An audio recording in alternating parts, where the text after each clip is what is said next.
እኔ አንድ ባለ ሀብት አርጅቶ ሲሞት ስንታውን ይመጣል። ስላሴ ቤተክርስቲያን ምልአተ ሲኖዶስ አንድ ክብርት ባለቤቴ እንኳን ደስ ያለሽ። የብዙ ጊዜ ምኞትሽ መሻትሽ የነበረው ነገር ዛሬ ሆኖ እኔም አንቺም ስላየን የተሰጠው መግለጫ ከገዳዮቹ ጋር ምንም ያን ያህል የተለየ ሰፊ ልዩነት የለም። ወኔው የሞተ የተሰለበ ሁሉን ነገር በእግዚአብሔር እያሳበበ ይሄ የሆነው ኢትዮጵያ ውስጥ ነው። በጅምላ በቪዲዮ እየተቀረጸ ሬሳ ተራ የሆነበት ዘመን። ሰላም የተወዳችሁ ቤተሰቦቼ እንዴት ናችሁ? እኔ ደህና ነኝ፣ እግዚአብሔር ይመስገን። ለእናንተም ባያላችሁበት እግዚአብሔር ሰላም ይስፈንላችሁ። አሁንም በአዲስ ቪዲዮ ተመልሼ መጥቻለሁ ማለት ነው። እንግዲህ ድምጻችን እየጮህን ባለንበት መምህራኖችም እንግዲህ ብፁዓን አባቶችን እየወቀሱ ይገኛሉ። እየወቀሱበት የሚገኘው ጉዳይ ደግሞ በራሳቸው ጉዳይ አይደለም። አርሲ ላይ እየተጨፈጨፉ ባሉ ኦርቶዶክሳውያን አንገታቸው ላይ ማህተም ባደረጉ ክርስቲያኖች ምክንያት ለምንድነው ብፁዓን አባቶች ዝም የሚሉት ብለን በጮህን ጊዜ መምህራኖችስ ለምን ዝም ትላላችሁ ብለን እኛም በተናገርን ጊዜ መምህራኖችም እንግዲህ የተለያዩ ድምጻቸውን እያሰሙ ይገኛሉ ማለት ነው። እንግዲህ በጣም ነው የምናመሰግነው። ጫፍ ላይ ያሳያችሁ ቪዲዮ ሀሳባችን እየሰጠን የምናያቸው ቪዲዮዎች ናቸው። ወደ መጀመሪያው ቪዲዮ እንሄዳለን። ከእናንተ የሚጠበቀው ግን ላይክ እና ሼር ሰብስክራይብ ያደረጋችሁ ቤተሰብ መሆንና ይህን ቪዲዮ ይህን መረጃ ለብዙዎች እንዲደርስ ሼር ያደረጋችሁ መደገፍ እና ቤተሰብ መሆን ነው ማለት ነው። ወደ መጀመሪያው ቪዲዮ ወስዳችኋለሁ። ሰብስክራይብ ለምንድን ነው የማታደርጉት? አሁን ማርኩ ቤተሰቦች በሰጣችሁ 5 ሰከንድ ላይክ ሼር ሰብስክራይብ አድርጋችኋል ብዬ ተስፋ አድርጋለሁ። የመጀመሪያ ቪዲዮ የሚሆነው ዲያቆን ሄኖክ ኃይሌ እንግዲህ በባለፈ ጽሁፉ ላይ የሚገርም ጽሁፍ አስፍሮ ነበር በፌስቡክ ድረገጹ ላይ። እኛ እንደ አርሲ እንዳሉት ኦርቶዶክሳውያን ያልሞት ነው ያልተገደል ነው ያልታረድ ነው እዚህ በየቤታችንና ከተማ ውስጥ ሰላም አለበት የሚባል ከተማ ውስጥ ስለተቀመጥን ነው። እዛ ላይ ብንሆን የሁላችንም ድርሻ የሚሆነው አንገታችን ላይ ሰይፍ መቀመጥና በአንገታችን ሰይፍ መግባት ነበር የሚሆነው። ስለዚህ ሁላችሁም ለኦርቶዶክሳውያን ድምጽ ሆኑ እያለ እንግዲህ የፌስቡክ ድረገጹ ላይ ጽሁፍ አስፍሮ ነበረ። ከማንም ከመምህራኖች ቀድሞ ከአገልጋዮች ቀድሞ ለኦርቶዶክሳውያን ድምጽ የሆነ የቤተክርስቲያን እንቁ አገልጋይ እንግዲህ መምህራችን ዲያቆን ሄኖክ ኃይሌ ነው ማለት ነው። ለሱም እንግዲህ ብዙዎች መነጋገሪያ አድርገውታል። ብዙዎችም እንግዲህ እድሜና ጤና ይስጥልኝ እያሉ መርቀውታል። ለምን ከሌሎች አገልጋዮች ቀድሞ የተገኘ የቤተክርስቲያን አገልጋይ እሱ ነው። በድምጽም አይሆን ብዙ ሰዎች ጋር የሚደርሰው እንደውም የፌስቡክ ላይ ጽሁፍ ብዙ ሰዎችን መነጋገሪያ የሚያደርግና ብዙዎች ጋር የሚደርስ ሶሻል ሚዲያ ያለው ያው የቆየ ሶሻል ሚዲያ ቢሆን ፌስቡክ ነው። በዛ ፌስቡክ ድረገጽ ላይም የሚገርም ጽሁፍ ጽፎ እንግዲህ ብዙዎችን በሱ በብዙዎች ዘንድ እንዲመሰገንም ሆኗልና ለኦርቶዶክሳውያን ምን ያህል ድምጽ እየሆነ እንደሆነ ራሱን ያስመሰከረበት ጊዜ አለ ማለት ነው። ዛሬም እንግዲህ በመድረክ ላይ ያስተላለፈው መልእክት አለ። እሱን እስቲ እያስተማረ እንግዲህ ወንጌል ይሄ መጽሐፍ ቅዱሳዊ ወንጌሉን ትንሽ ወደ ጎን አስቀምጦ አሁን ባለንበት የተማማርንበት ባለን ሰዓት እዛ እየተሰቃዩና በዱር በጫካ በገደሉ እያሉ ተሸማቀው እየኖሩ ካሁን ይገሉናል፣ ካሁን ምን ይመጣብን ይሆን እያሉ በስጋት ውስጥ ያሉ ሰዎች አሉ። እነሱንም በጸሎታቸው እናስብ እያለ እንግዲህ መልእክት እያስተላለፈ እናየዋለን። ቀጣይ ቪዲዮ አሳያችኋለሁ ማለት ነው። ከዛ በፊት ግን አንድ የደረሰኝ መረጃ አለ ከሁለት ሀገሮች ላይ፣ አንዱ ከሚዛን ቴፒ ነው፣ አንዱ ደግሞ ከዚሁ ከአርሲ ሀገር ላይ እንግዲህ የደረሱልን ጥሪ እየደረሰ ይገኛል ማለት ነው። አሁን ደግሞ አርሲ ላይ እንደዚህ የሚል ጽሁፍ በውስጥ መስመር ስለላኩልኝ ነው። ግድያው አልቆመም በምስራቅ አርሲ ዞን፣ አሁንም ግድያ አፈና አልቆመም። በምስራቅ አርሲ ዞን ጀጁ ወረዳ አንደጎቼ፣ ጉሬ፣ ወሸባ፣ ተሬ፣ አሚኛ ቀበሌዎች በየቀኑ ኦርቶዶክሳውያንን ከየቤታቸው እያፈኑ እየወሰዷቸው ነው። በዛሬው ዕለት በርካታ ኦርቶዶክሳውያን ሴቶች ጨምሮ በሌሊት ከቤታቸው ታፍነው ተወስደዋል። ለማምለጥ የቻሉትም በጫካ ገብተው ተደብቀዋል ነው የሚለው ጽሁፉ ማለት ነው። እንዳያችሁ እዛ ላይ ፖዝ አድርጋችሁ ማንበብ ትችላላችሁ። እንግዲህ አሁንም እገታ አለ ማለት ነው። አሁንም ጭፍጨፋ አለ። አሁንም በኦርቶዶክሳውያን ላይ እየደረሰ ያለው ተጽዕኖ፣ እየተደረሰ ያለው ግፍ፣ እየተደረሰ ያለው በደል እየቆመ አይደለም ማለት ነው። ስለዚህ አሁንም ድምጻችን አንሶናል ማለት ድምጽ በጣም የለም። የመንግስት አካሎችም እዛ ቦታ ላይ ሄደው ይሄን ነገር ሊያረጋጉ አልቻሉም ማለት ነው። ማለት ይሄ ጽሁፍ እንግዲህ እዛ የሚኖሩ ሰዎች ናቸው የላኩትና አሁንም እየተገደልን ነው፣ አሁንም እናመልጣለን ብለን እየሸሸን ጫካ ውስጥ ነው እየኖርን ያለነው ነው ያሉት። እንግዲህ ዲያቆን ሄኖክ ኃይሌም እንደዚህ ያለ ያልኳችሁ ለዛ ነው። ቀጣይ ቪዲዮውን ማሳያችሁ ነው የሚሆነው። ስጋት አድሮባቸው ጫካ ውስጥ እየኖሩ ጫካ ውስጥ እያደሩ ያሉ ከቤታቸው ከደሳሳ ጎጇቸው ወጥተው ልጆቻችንን ይወስዱብናል እኛን ይገሉናል ብለው ይሰግተው ጫካ ውስጥ ከአውሬዎች ጋር እያደሩ ያሉ ሰዎች አሉ ማለት ነው። ስለዚህ ይሄ ነገር እየተደረገ ያለው ስለ ክርስትናቸው ስለ ሃይማኖታቸው ስለ ቤተ ክርስቲያናቸው ነው መስዋዕት እየከፈሉ ያሉት ማለት ነው። እናወራባታለን በደንብ። ሌላው ደግሞ ምን ይላል ከሚዛን ቴፒ የተላከልኝ ጽሁፍ ነው። ፖዝ አድርጋችሁ ማቆምና ማንበብ ትችላላችሁ ማለት ነው። ይድረስ ለሚዛን ቴፒ ፖሊስ ይላል። የሚዛን ቴፒ ፖሊስ በተደጋጋሚ ከእስልምና ወደ ክርስትና የሚመጡ ልጆችን እያሰቃየ ይገኛል። በ14 አንዲት እህታችን ከእስልምና ወደ ክርስትና የመጣች ቤተሰቦቿ አደጋ ሊያደርሱባት ሲሉ ወደ አዲስ አበባ ስትመጣ መንገድ ላይ እንደያዟት ሰምቻለሁ። አሁን በእስር ቤት ትገኛለች።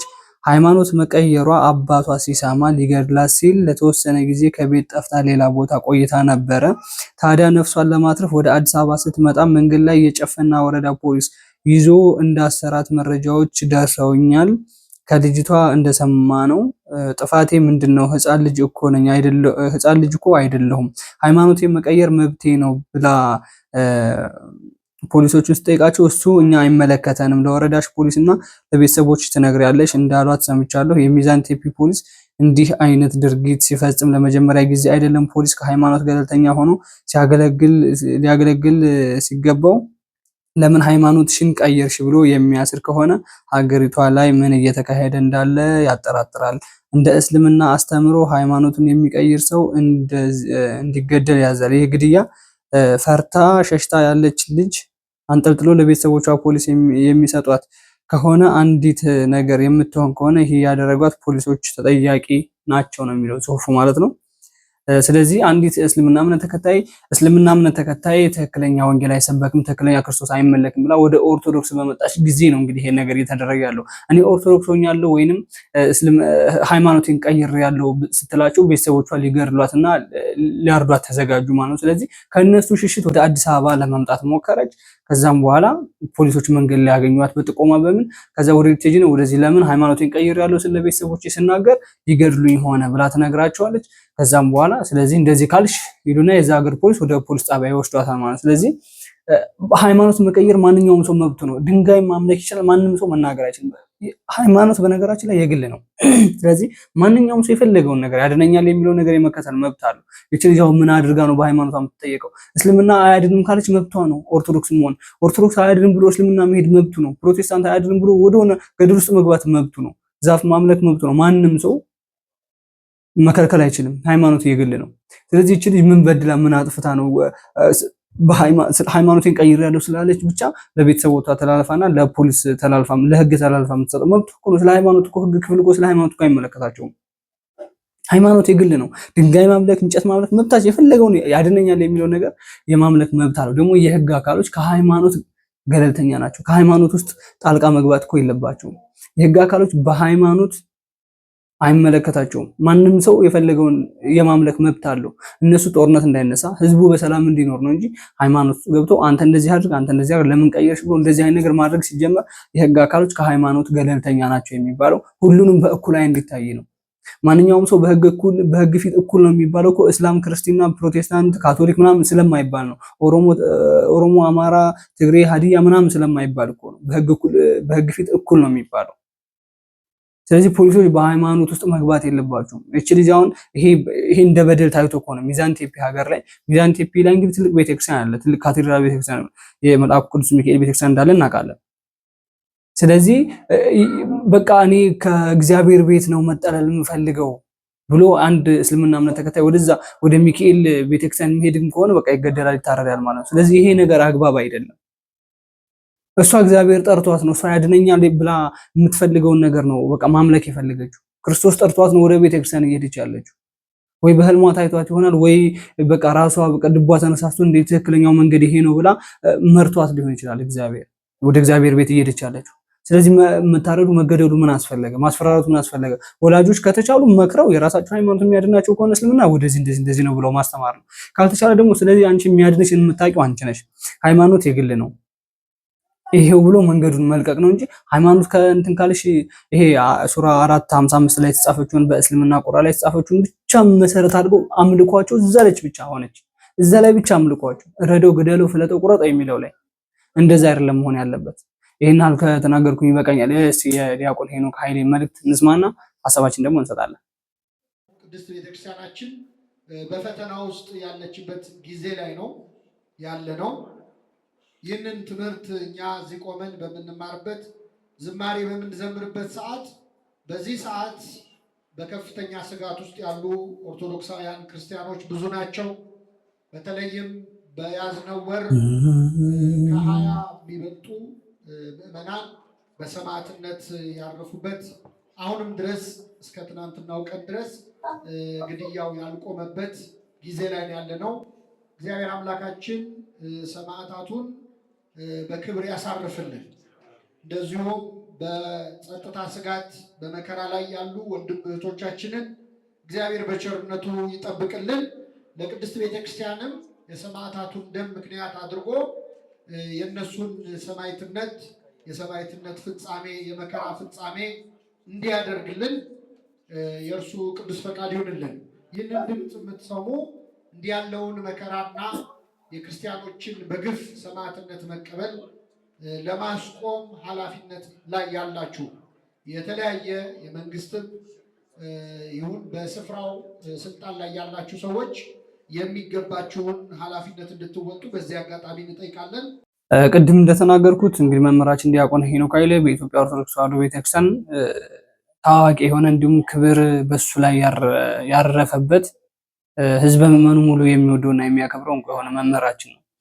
በአርሲ ኦርቶዶክሳውያን ላይ በደረሰው ጭፍጨፋና በደረሰው ግድያ ላይም ከመምህራኖች ቀድሞ የተገኘውና ቀድሞ ጽሁፉን በፌስቡክ ድረገጹ ላይ ያሰፈረ እንቁ ወጣት የተዋህዶ አገልጋይ መምህር ዲያቆን ሄኖክ ኃይሌ ነው። ዛሬም በመድረክ ላይ መድረክ ስላገኘ ይሄን ነገር ተናግሯል። ወንጌልን ወደ ጎን አስቀምጦ አሁን እኛ እዚህ በምንማማርበት አሁን እኛ እዚህ ሰላም ሆነን በተቀመጥንበት በተለያዩ ሀገሮችና በተለያዩ ወረዳዎች ላይ ስለ ክርስትናቸው ስለ ሃይማኖታቸው አንገታቸው ላይ ማህተም ስላደረጉ ብቻ በማህተባቸው ቦታ ሰይፍ እየተቀመጠባቸው ያሉ ኦርቶዶክሳውያኖች አሉ።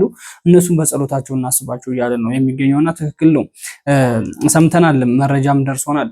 አርሲ ላይ የተለያዩ ወረዳዎች ላይ የተገደሉት ተገድሏል፣ የታፈኑት ታፍነዋል። ግን ቤታቸው መቀመጥ ያልቻሉ ሰዎች አሉ። በየቤታቸው እየመጡ እየለቀሟቸው ስለሆነ ከዛ ከመለቀም ለመዳን ብለው ጫካ ውስጥ እየኖሩ ያሉ ሰዎች አሉ። አሁን በዚህ ወር፣ በዚህ ቀን፣ በዚህ ሳምንት ማለት ነው አሁንም እየኖሩ ያሉ ሰዎች አሉ። እነሱ ናቸው ድረሱልን እያሉ ጥሪ እያቀረቡ ያሉት ማለት ነው። ስለዚህ ለነሱ አሁንም ቢሆን ድምጽ መሆናችን ይገባል ማለት ነው። የህግ አካሎቹ እንደሆነ እንደምታዩት ሄደው ምንም መፍትሄ ሊያመጡ አልቻሉም። ብፁዓን አባቶችም እንደዚህ እኛ ብዙ ጮኸናል፣ የህግ ከለላ ይደረግልን ብላችሁ ሄዳችሁ ለሞቱት ጸሎተ ፍትሐትን፣ ለተጎዱት ደግሞ መጽናናትን፣ በቁም ላሉ ሰዎች አጽናኗቸው እያልን እንግዲህ እየጮህን ነበረ። እስካሁን ምንም ነገር መፍትሄ የተገኘ ነገር የለም ማለት ነው። ግን እዛ ያሉ ኦርቶዶክሳውያኖች አሁንም ቢሆን ጫካ ውስጥ እየኖሩ እንደሆነ መረጃ እየደረሰ ነው።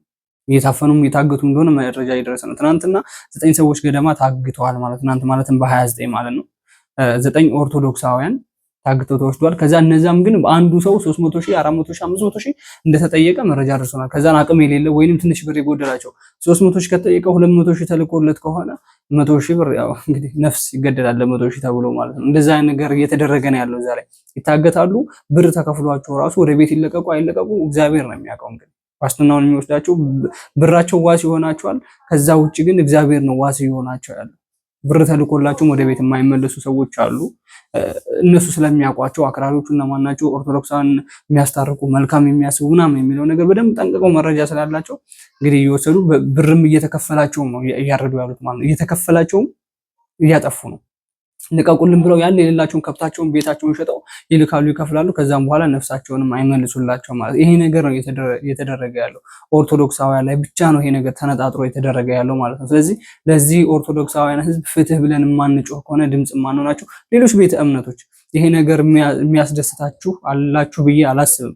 የኦርቶዶክሳውያን ሞት ለእናንተ ደስታ ነው ብዬ ማስባችሁ ሰው የላችሁም ከአንዳንድ ሰዎች በስተቀር አንዳንድ ቤተክርስቲያን ጠል ሊሆናችሁ የሆኑ ሰዎች ካልሆኑ በስተቀር ማለት። ስለዚህ ሁላችሁም ፍትህ ለአርሲ ላይ ለሚገኙ ኦርቶዶክሳውያን ብላችሁ እንድትጮሁ መልእክታችን ማስተላለፍ እንፈልጋለን። ቀጣይ እስኪ እንቁ የምንወዳቸውና የምናከብራቸው መምህሮች ደግሞ የተናገሩት ንግግር አለ። ድምጻችን የእውነት መሬት ላይ አልፈሰሰም፣ በከንቱ አልቀረም ማለት ነው።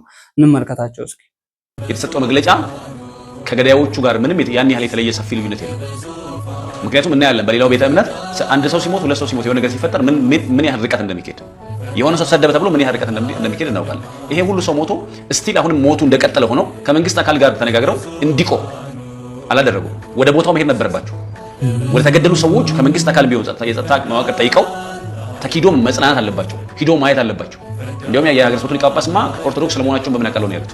ይሄ ጭራሽ አባትነት ሽታም የሌለው ሌላ ታሪክ፣ ሌላ መገለጫ፣ ሌላ ማንነት። አትሊስት ግን የሲኖዶሱ መግለጫ በቂ አይደለም። ዝም ብለን የሀዘን መግለጫ ነው እንደምንመለሰው ማለት ለሞቱት ነፍስ ይማረሽ ላሉት ሰው ከዚያ በኋላ እኮ ዝም ስላለን ወደ 10 ምናምን ሰዎች ተገደሉ። መግለጫ ላለፈው ነው አይደል? ላለፈው ነው የሀዘን መግለጫ ብቻ ተብሎ ከተባለ ወደፊት ለሚገደሉት ምን ታስባል ከተባለ መግለጫው በራሱ ልክ አይደል? ያንን ታይቶ እኮ ነው ባይዘይ በኦሮምኛ ምን ይባል አባባል አለ መሰለሽ?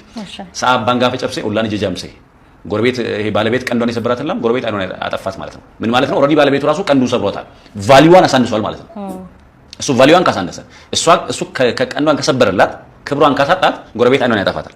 እንደ አንተ ራሱ እንዲያርጋር አይደል ነው የሚለው። ስለዚህ የቤክሳይቱ መግለጫ መላላት፣ የቤክሳይቱ መግለጫ አቅም ያጣ መሆን፣ ይሄ ጉልበት የሌለው ጠንከር ያለ ምንም ደግሞ ይሄ የምሬት እንትን ማይሰማበት በመሆኑ የዞኑ አስተዳደር ምን አለ የተጨፈጨፈ ኦርቶዶክሳዊ የለም አለ። እኔ አንድ ባለ ሀብት አርጅቶ ሲሞት ስንት አቡን ይመጣል? የሥላሴ ቤተክርስቲያን ምልአተ ሲኖዶስ አንድ የሚሆነው ማለት ብዙ አባቶች ይመጣሉ። መልካም እኮ ነው፣ እሱ ልንተች አይደለም። ምንማን ያሉ ዘመነ ሚዲያ ነው ጊዜው።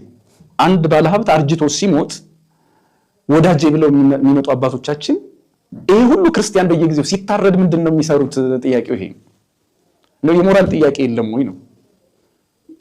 ይሄ በጣም ትልቅ የስነ ልቦና የሞራል ጥያቄ ነው። ምንድነው የሚሆነው? ምንድነው እየሆነ ያለው? ሁለተኛ እንደ ሀገረ ስብከት ላይ ስማሙ ይችላሉ ማለት አንዱ በአንዱ ሀገረ ስብከት ላይ ገባ ይችላል። ሰብአዊነት ግን እኮ ሀገረ ስብከት የለውም። በዚህ አካባቢ የደረሰውን ጥቃት ማውገዝ፣ ገዳይን ማውገዝ ድንበር የለውም። የግብጽ ክርስቲያኖች እኮ ይሄንን ሊያወግዙ ይችላሉ። ለምሳሌ ክርስቲያኖች ስጋት ኖሯቸው መሳሪያ ከገዙ ያስፈታቸዋል የመንግስት ባለስልጣን። በነገራችን ላይ የዞኑ ባለስልጣን ይሄን ሞት አያምንም። አላመነም። ቢቢሲ አማርኛ ላይ አላመነም። ይሄ ማለት ምን ማለት ነው? መንግስት ራሱ ይሄንን ሰው የኔ ተወካይ ብሎ የሾመው ምንድን ነው? መኖራችንን ቢክድ ቢያንስ መሞታችን ተው፣ መራባቸውን ተው፣ መሰቃየታቸውን ተው፣ በሰላም መውጣት ነገር ስጋታቸውን እሺ አይሰጉም ይበል። ስጋትን በልባቸው ውስጥ ገብተን ስለማናቀው ፍርሃታቸውን አናቅም። ነፍስ የተለየው አስከሬን መቃብር ውስጥ እየገባ አልሞተም እኮ ነው የሚለው። እኔ አሁን ይሄንን ጥሩ ልብ አለው ብሎ ህዝብ ይመራል ብሎ የሾመው መንግስት ራሱ ማፈር ሊያፍር ይገባዋል።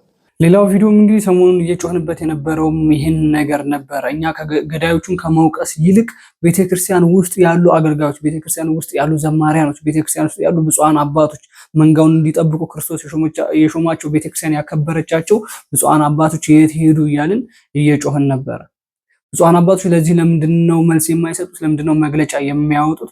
የኦሮሚያ ክልል ሀገረ ስብከት ብፁዕ አባት የሆኑት ብፁዕ አባታችን አቡነ ያሬድስ ለምንድነው እዛ ሀገር ላይ የሞቱ ያሉት ኦርቶዶክሳውያን መሆናቸውና አለመሆናቸውን የማውቀው ነገር የለም ብለው ለምንድነው እንደዚህ አይነት መልስ የሚሰጡት? የእውነት ህዝቡ ልብ ውስጥ ገብቶ የሚቀር ነገር ቢናገሩ አይሻልም ወይ? እንደዚህ እስከዛሬ የሚወዳቸው ህዝብ በትንሽዬ አማርኛ ሲጣላቸው እያልን በጣም እየጮህን ነበር። ብፁዕ አባታችን አቡነ ያሬድ ተናግረዋል። አዎ ጥያቄ የለውም ተናግረዋል። ምን ብለው ነው የተናገሩት? ብፁዕ አባታችን አቡነ ያሬድ የኦሮሚያ ክልል ወደ አርሲ መስመር ማለት ነው ያሉት ሊቃነ ጳጳስ እሳቸው ናቸው። ስለዚህ እሳቸውስ ምንድነው የሚሉ ሲባሉ እዛ ሀገር ላይ የሞቱ ያሉት ኦርቶዶክሳውያን መሆናቸውና አለመሆናቸውን ምንም ማውቀው ነገር የለም ያሉት። እነሱ የተሾሙት እንደ ኦርቶዶክሳውያን ሳይሆን እንደ ሀገር ነው፣ እንደ ሀገር እንደ ኢትዮጵያ ነው ብፁዓን አባቶች የሚሾሙት ማለት ነው። ስለዚህ ይሄ ማለት የሌላ ቤተ እምነት ሞት ራሱ ያስደስታቸዋል ማለት ነው። ስለዚህ መምህሮቻችን እየጮህን ያለ ነው ይሄ ነበረ። ይሄ በመምህርነት ደረጃ ቴዎሎጂ ተምረው ይሄ በፍምስና በእውቅና ሰገድነት ላይ ከፍ ያሉ ኦርቶዶክሳውያን መምህሮች አላችሁ። ስለዚህ እናንተ የት ናችሁ? ድምጻችሁ ለምንድን ነው የማይሰማው? እናንተ ብዙ ተሰሚነት አላችሁ እያልን እየጮህን ነበረ። ከዛም መምህር ብርሃኑ እነዚህ ያያችኋቸው ሁለት መምህሮቻችን ወጥተው ተናግረዋል ማለት ነው።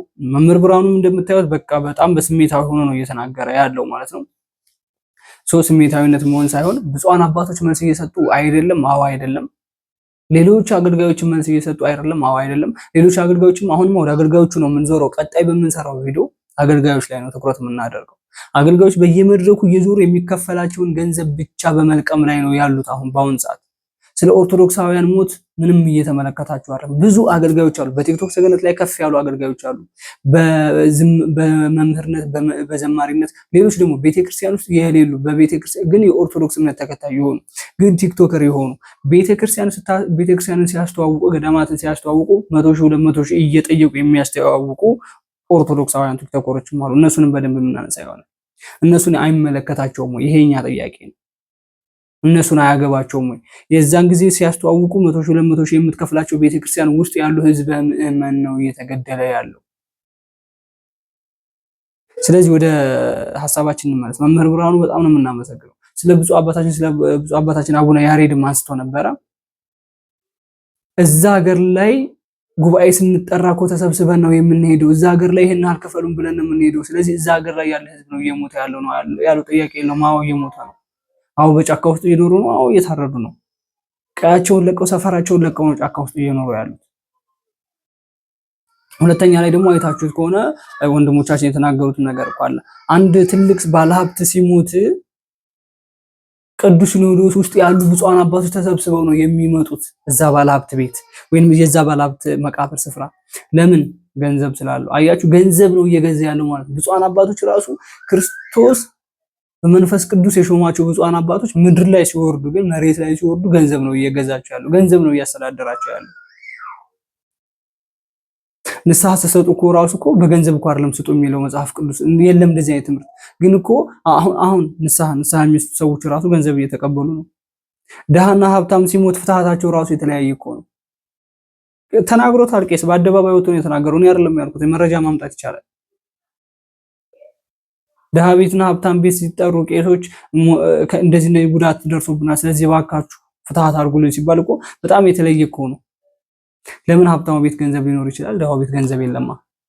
ይሄን ያህል ነው ልዩነት እየፈጠረ ያለው።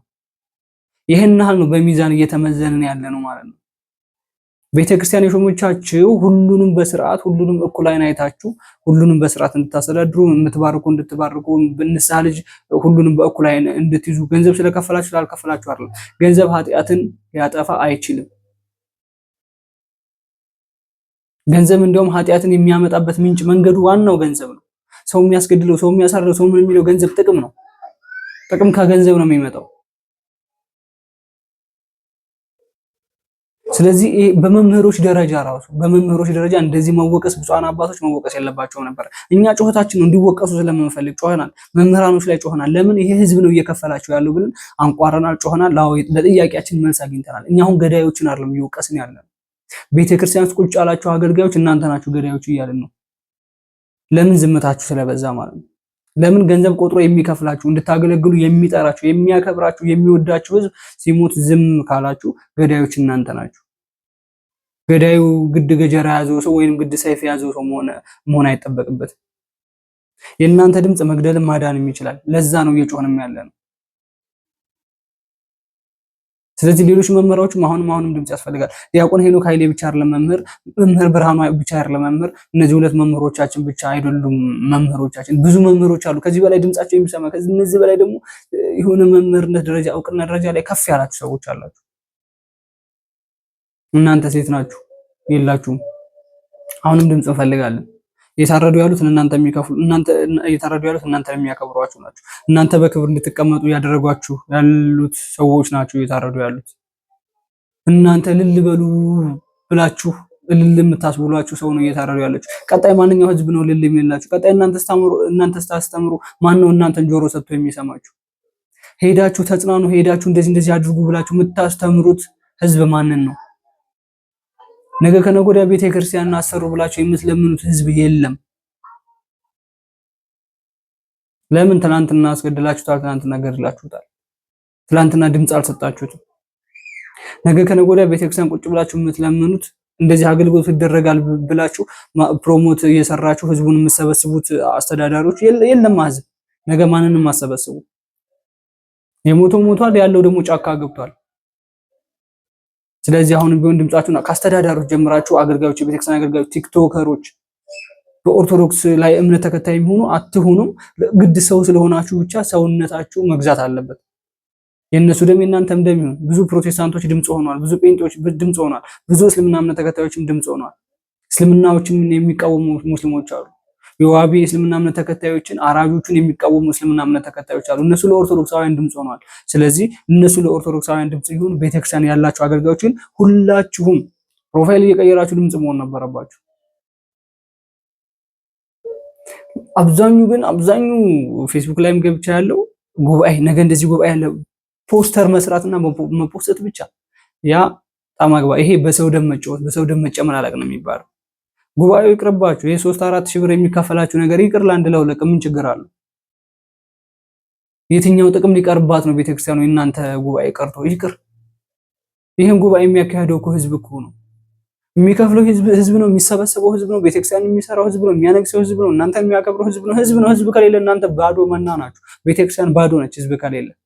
ለዛ ነው እየጮህን ያለ ነው። ቀጣይ ቪዲዮ ላሳያችሁ። ወኔው የሞተ የተሰለበ ሁሉን ነገር በእግዚአብሔር እያሳበበ አየህሉ ዳርተና ሲሉ በስተን አለ። እንዴት ትበዛለህ? ከአንድ ቤተሰብ 8 ሰው ነው የተገደለው። ቀሲስ ከአንድ ቤተሰብ 8 ሰው ነው የተገደለው። እንዴት ነው የሚበዛው? በአንድ ሳምንት 48 ሰው ነው የሞተው። እንዴት ነው የሚበዛው? በ2 ዓመት ጦርነት 1 ሚሊዮን ትግሬ እስካሁን የአማራ አልተቆጠረም። ምናልባት 5-6 ሚሊዮን አማራ ሞቷል። እስካሁን ገለውታል፣ አልተቆጠረም። እንዴት ነው የምትበዛው? ብዙ ሰዎች ሲናገሩት ሰምቻለሁ። ይሄ እንደዚህ አይነት ትምህርት ይቅር። ኦርቶዶክሳውያን እየገደለ ያለው አንድ ጥቅስ በቀይ እስክሪብቶ የተጻፈች ጥቅስ ነች። ክርስቲያን ንብ እንጂ ዝንብ አይደለም፣ ወይንም ክርስቲያን እየሞተ ይበዛል የሚባለው ነገር ዘመዴም ደገመላችሁ። እየሞቱ መብዛት እንደሌለ ብዙዎች ሲናገሩ ሰምቻለሁ። እኔም ከትናንት ወዲያ ተናግሬያለሁ። ዛሬም ደግሜ ልናገረው። ኦርቶዶክሳውያን መምህራኖች እናንተ ክርስቲያኖች ሆይ አንገታችሁን ለሰይፍ ስጡ፣ ስለማህተማችሁ አንገታችሁ ይበጠስ፣ ክርስቲያን እየሞተ ይበዛል የሚባለው ነገር ተረት ነው። እየሞቱ መብዛት የለም። እየሞቱ ማነስ ነው ያለው። እየሞቱ መጥፋት ነው ያለው። የ30-20 ዓመት ወጣት ወንድምህን አተው በዚህ በማይረባ ጦርነት ወይንም በዚህ ስለ ቤተ ክርስቲያኑ ብሎ አንገቱን ተሰውቶልህ ይበዛል። ከየት አምጥተህ ታበዛዋለህ? የለም። በስንት ጊዜ ታመጣዋለህ? ከየት ታመጣዋለህ? የለም። እየሞቱ ይበዛል የሚባል ነገር የለም። እየሞቱ ይጠፋል። ስለዚህ ኦርቶዶክሳውያን ራሳቸውን ይከላከሉ። እንዴ እነሱ ሲያጠቁ እነሱ ሲገድሉ የሚጸድቁ ከሆነ እኛ ኦርቶዶክሳውያኖች እየተከላከልን ራሳችንን የማንጸድቅበት ምንም አይነት ምክንያት የለም። ገጀራ ይዞ ሲመጣ አንገትን እየሰጠኸው የሞትህ መብዛት የሚባል ነገር የለም። ይሄ የለም። ይሄ ከመምህሮች አንደበት መስማት የለብንም ካሁን በኋላ። እንደዚህ ብሎ የሚያስተምር መምህር የምር እኔ በራሴ ወቅሳለሁ። እንደዚህ የሞት ትበዛለህ ምናምን የሚባል ነገር ክርስቲያን ንብ እንጂ ዝንብ አይደለም ምናምን የሚባል ነገር ከሞትክ በኋላ ዝንብ ነህ ትጣላለህ። ስለዚህ እንደዚህ አይነት የሚባል ትምህርት ይቅር። እየሞቱ መብዛት የለም። አሁን ደግሜ እናገራለሁ። እየሞቱ መብዛት የለም። ስንት ኦርቶዶክሳውያን ሞተ? ስንት ኦርቶዶክሳውያን በዛ? እንደዛ ከሆነ ስንት ሺህ ኦርቶዶክስ በዚህ ሳምንት 100 ምናምን ኦርቶዶክሳውያን ሞቱ። ስንት ኦርቶዶክሳውያን ተተካለ? የበዛለ የለም። ከዚህ ምሳሌ ራሱ ይሄ መሆን ይችላል። በጫካ የተሰደዱ ያሉ ኦርቶዶክሳውያኖች አሉ። አርሴ ላይ እነሱን ተክቶ የበዛ ኦርቶዶክሳውያን አለ። ያልተቀበሩ የትም የሞቱ ኦርቶዶክሳውያኖች አሉ። አሰቦት ገዳም ላይ ዝቋላ አቦይ ቤተክርስቲያን የተገደሉ ካህናቶች አሉ። በእነሱ ቦታ የተተካ ካህን ማለት ነው። የቆመ ካህን እኮ ነው የተተካው። ሌላ በዝቶ አይደለም። ከየት ይመጣል? ስለዚህ እየሞቱ ይበዛል የሚባለው ትምህርት መቆም አለበት። ይሄ ድምጽ የሁሉም የብዙሃኑ የኦርቶዶክስ ድምጽ ነው ማለት እኛ መምህሮቻችን የሰማን ነው እየተገደልና እየታረድን ያለው። ስለዚህ እንደዚህ አይነት ትምህርት አታስተምሩን፣ ወንጌልን ብቻ አስተምሩን። የሞቱ ይበዛሉ፣ የታረዱ ይበዛሉ የሚለው ነገር ይቁም እያሉ ድምጻቸውን እያሰሙ ይገኛሉ ብዙ ኦርቶዶክሳውያኖች ማለት ነው። እስቲ ቀጣይ ደግሞ ታማኝ በየነ እንግዲህ ስለተከሰተው ኦርቶዶክስ ላይ ስለነበረው ጭፍጨፋ የተሰማውን ሀዘን ገልጿል። በሚዲያ ላይ ወጥቶ እንግዲህ ጠቅላዩንም የተናገረበት ቪዲዮ እንግዲህ ሶሻል ሚዲያ ላይ አግኝቼ ወደ እናንተ ይዤ መጥቻለሁ ማለት ነው። እንግዲህ ስለ ቤተክርስቲያንና ስለ ሕዝብ የሚቆረቆር በውጭ ዓለም የሚኖር ታማኝ በየነ አንድ እንቁ ሰው አለ። ስለ ሕዝብ ነው የሚቆረቆረው። ፖለቲካ ብሔር አይለይም፣ ቋንቋ አይለይም፣ ሃይማኖት አይለይም። ስለዚህ አሁን በአርሲ ላይና በኦርቶዶክሳውያን ላይ ስለተደረገው በግፍ ጭፍጨፋ መልእክት ያስተላልፈዋል። እሱን አብረን እንየው እስኪ። ይሄ የሆነው ኢትዮጵያ ውስጥ ነው። በጅምላ በቪዲዮ እየተቀረጸ ሬሳ ተራ የሆነበት ዘመን። አንድ ሰው ደግሞ በዚህ ዘመን ውስጥ አልተጠየቀም። አቶ ሽመልስ አብዲሳ በሚመሩት አገር በኦሮሚያ ክልል ይሄ ሁሉ ሰው ሲያልቅ አንድ ጊዜ ምንድን ነው ተብሎ ኃላፊነት ተወስዶ የተጠየቀ ሰው የለም። እንበለጽጋለን ትላላችሁ። የሚያሳዝነው ጠቅላይ ሚኒስትሩ ይሄ ሁሉ አንዴ አይደለም ከ15 ጊዜ በላይ አንዴ 200 አንዴ 150 አንዴ 500 በየጊዜው ሰው ሲገደል ሐዘኖትን የገለጹበት ወቅት 2-3 ቢሆን ነው። ያ ለህንፃ ለፓርክ ለዛፍ ያለውት ክብር ይሄ ሁሉ ሰው ሲያልቅ ግን ስሜቶን የገለጹበትን መንገድ ደግሞ ጊዜ አጥቼ ነው። የዛሬው የመጨረሻ ቪዲዮአችን ይሄን መስላ ታማኝ በየነ እንግዲህ በኦርቶዶክሳውያን ላይ የተደረገ ያለው የግፍ ጭፍጨፋ ይቁም እያለ መልእክቱን አስተላልፎልናል ማለት ነው። ይሄ ማለት የተደረገ ያለው የት ነው? በኦሮሚያ ክልል። እሱ እንግዲህ ያው ፖለቲካ ውስጥም ጠለቅ ብሎ ስለገባ ከሌ ብሎ ጠቅሶ ነው እየተናገረ ያለው እና እነሱ ሰዎች በሚመሩበት እነዚህ ሰዎች በሚያስተዳድሩት ሀገር ላይ ነው ኦርቶዶክሳውያን ላይ ብቻ ጥቃት እየተደረገ ያለው። ስለዚህ እነሱ ለምንድነው ጥቃት ያደረገው አካል ለምንድነው የማይጠየቀው? ለዚህ ህዝብ ውለታው መልስ የሚሆነው ለዋለው ውለታው መልስ የሚሆነው ለቤተክርስቲያን መልስ የሚሆናት ነገር ይሄ ነው ወይ ያለ መልእክቱ እያስተላለፈ ነው ያለው ማለት ነው። በእርግጥ ቤተክርስቲያን የሀገር ባለውለታ ነች። ሀገር እንደ ሀገር እንድትቀጥል ያደረገው የኢትዮጵያ ኦርቶዶክስ ተዋሕዶ ቤተክርስቲያን ነች። ሀገር እንድትገነባ ሀገር እንድትታነጽ ኢትዮጵያ ውስጥ አሁን አሉ የሚባሉ የሚጎበኙ በቱሪስቶች የሚጎበኙ ቅርስ ያላት እኮ የኢትዮጵያ ኦርቶዶክስ ተዋሕዶ ቤተክርስቲያን በስሙ ያሉ ናቸው። በሌላ በፕሮቴስታንት ስም ያሉ ነገሮች አይደሉም። ወይንም በሌላ በመናፍቃኖች ወይንም ቤተክርስቲያን በሚጠሉ ቤተ እምነቶች ስም ያለ ነገር አይደለም እየተጎበኘ ያሉ በቱሪስት ደረጃ ብናስበው ራሱ ማለት ነው። ስለዚህ በኦሮሚያ ክልል ላይ እንደዚህ አይነት ነገር እየተደረገ ያለው በባለፈ ማነው ጀዋር ይመስለኛልና እኔ ባለውባት ምድር ላይ እስልምና እምነት ተከታዮች ናቸው። ስለዚህ ሌላ ማንኛውም ቤተ እምነት ተከታይ ቀና ብሎ እኛን ማየት አይችልም የሚል ቪዲዮ ከትላንት ወዲያ ይመስለኛል ሰርቼ ወደ እናንተ አድርሼላችሁ ነበረ። ስለዚህ ያን ነገር እያነጻጸር ነው ያን ነገር እየመዘኑ ሲመጣ ትክክል ነው። ለምን እዛ ኦሮሚያ ክልል ላይ የእስልምና እምነት ተከታዮች የሆኑ ሰዎች ናቸው ክርስቲያኖችን እያጠቁ ያሉት። የዋሃቢ የእስልምና እምነት ተከታዮች ናቸው እረደው ፍለጠው ቁረጠው ያሉት። አሁን ዛሬም ራሱ ቪዲዮ እያወጡ ነው ማስተባበያ የሚሆን ቪዲዮ። ያን ትምህርት ከሌላ ላይ ቆርጠው ነው እንደዛ የሚባል ነገር የለም። ቀጥታ ትምህርት እኔ 1 ደቂቃ ከምናምን ነው የጫንኩት ያስተማረውን ሙሉ ማለት ነው። አንድ መስጊድ ውስጥ ከፊር አገኘው። ከፊሩን ደግሞ በስርዓት ቢስሚላህ ብዬ ያረድኩት ቆረጥኩት ነው ያለው። ከፊር ማለት ማለት ነው። ከፊር ማለት በነገራችን ላይ ክርስትና ማለት ነው፣ ክርስቲያን ማለት ነው። ከፊር ማለት የዋሃቢ ህዝቦች ኦርቶዶክሳውያኖችን ወይንም ክርስቲያኖችን ከፊር ብለው ነው የሚጠሯቸው። ስለዚህ ከፊር ማለት ከብት ከሆነ እናንተ ታውቃላችሁ፣ ከፊር ማለት በግ ከሆነ እናንተ ታውቃላችሁ ማለት ነው። ስለዚህ ከፊር አገኙ አሰላውና በስርዓት አደረኩ። ስለዚህ እናንተም ቢስሚላህ ብላችሁ አፍንጫ መቁረጥ አይን መጎልጎል አይቻልም። ይሄ በእስልምና እምነት ተከታዮችም ነውር ነው። በስርዓት ግን ረደው ትጸድቃለህ ብያለሁ እያስተማረ ያለውን ነገር ነው ሙሉ ለሙሉ አምጥተን ይጫንላችሁ። እኔም ነጋሽ ሚዲያም ንቁሃን ሌሎች ሚዲያዎችም ማለት ነው። ስለዚህ እያስተማሩ ያሉትን ነገር ነው እኛ በስርዓት አምጥተን ለእናንተ ያደረስነው ማለት ነው እንጂ ሌሎች ማስተባበያ ቪዲዮዎች ወጡ አሁን ከሌላ ትምህርት ላይ ቆርጠው ነው። ወይንም ይሄ ከብት ስታርዱ እንደ ከብት ስለ ከብት አስተራረድ መስጊድ ውስጥ ነው የምታስተምረው አይደለም። ተሰጽኦ እኮ አለ ራሱ ከብት እንዴት እንደሚታረስ ይሄ ነገር ሲጀመር ማስተባበያ ሊሆን አይችልም። ወደ ዋናው ጉዳያችን እንመለስ። ታማኝ በየነ እንግዲህ በእንደዚህ አይነት መልኩ መልእክቱን ስለ ኦርቶዶክስ መገፋትና ስለ ኦርቶዶክሳውያን መገደል መታረድ ይመለከታቸዋል ለምትሉ አካሎች ነው ይሄን መልእክት ማስተላለፍ የፈለገውና በኦሮሚያ ክልል ላይ ያላችሁ አመራሮች፣ በኦሮሚያ ክልል ላይ ያላችሁ ባለስልጣኖች፣ በተለይ አርሲ ዞን ላይ በተለያዩ ወረዳዎች ላይ ያላችሁ የወረዳ ስራ አስኪያጆች ይሄ ነገር ይመለከታችኋል ብሎ ነው መልእክት እያስተላለፈ ያለው። ኦርቶዶክሳውያኖች የነሱ መገደል እናንተ የምታስተዳድሩት ህዝብ ነገ የምትጠብቁት እየጠበቅነው ነው እያላችሁት ያለው ህዝብ ነው እየሞተ ያለው። ስለዚህ የዞኑ አስተዳዳሪ በነገራችን ላይ ምንም ነገር የለም ብሏል፣ ክዷል። የክህደት ቃል እንትን ብሏል። የዞኑ እዛ የአርሲ ዞን አስተዳደር ማለት ነው። እሱ ምንድነው የእስልምና እምነት ተከታይ ነው። ስለዚህ ገዳዮቻችን እስልምና እምነት ተከታዮች ናቸው ያልነው እኛ በስርዓት ምክንያትን ስላለን መረጃ ስላለን ያሁን ለህዝብ ከኢትዮጵያ አልፎ ዓለም ላይ እየተሰማ ያለ ጉድ እዛ ላይ ያለ ላም የሚመለከተው ላም ዋናው ጉዳይ እጁ ላይ ያለው ሰውዬ እንደዛ አይነት ነገር ነው ያለው። እኔ ምንም ማቀው ነገር የለም፣ ምንም እየተፈጠረ አይደለም። እዚህ ሀገር ላይ እንደውም በመስማማትና እርስ በርስ በመረዳዳት ነው እየኖሩ ያሉት። ምናልባት እኔ ግን ተሳስቶ ነው ብያለሁ። እርስ በርስ በመገዳደል ወይንም ኦርቶዶክሳውያኖችን በመግደል ነው እየኖርን ያለነው ቢል እንደውም የሚያሳምንና የሚያስኬድ መንገድ ነው ብዬ ነበር የማስበው። አሁንም ቢሆን ፍትህ ለኦርቶዶክሳውያንና ፍትህ በኦሮሚያ ክልል ለሚገኙ ኦርቶዶክሳውያን ያን ድምጻችን እናሰማለን። ኦሮሚያ ክልል እየደረሰ ያለው ጭፍጨፋ በብሔር አይደለም፣ ግድ አንገታቸው ላይ ማህተም ስላደረጉ ብቻ ሰይፍ እያረፈባቸው ነው። አሁንም ፍትህ እያልን እየጮህን ያለ ነው ስለ ኦርቶዶክሳውያንና በተለያዩ ሀገሮች በአማራም በኦሮሚያ ክልል ከምበተም በየትኛውም ሀገር ላይ ኦርቶዶክሳውያን ላይ እየመጣ ያለው የግፍ ግድያ ይቁም እያልን ድምጽ እያሰማን እንገኛለን። ለዛሬ ይዤላችሁ የመጣሁት ቪዲዮ ይህን ይመስላል። ላይክ፣ ሼር፣ ሰብስክራይብ በማድረግ ቤተሰቡ ነው አገልግሎት ደግፉ። ቀጣይ በአዳዲስ መረጃና በአዳዲስ ቪዲዮ እንገናኛለን። እስከዛው ድረስ ቸር ቆዩልኝ።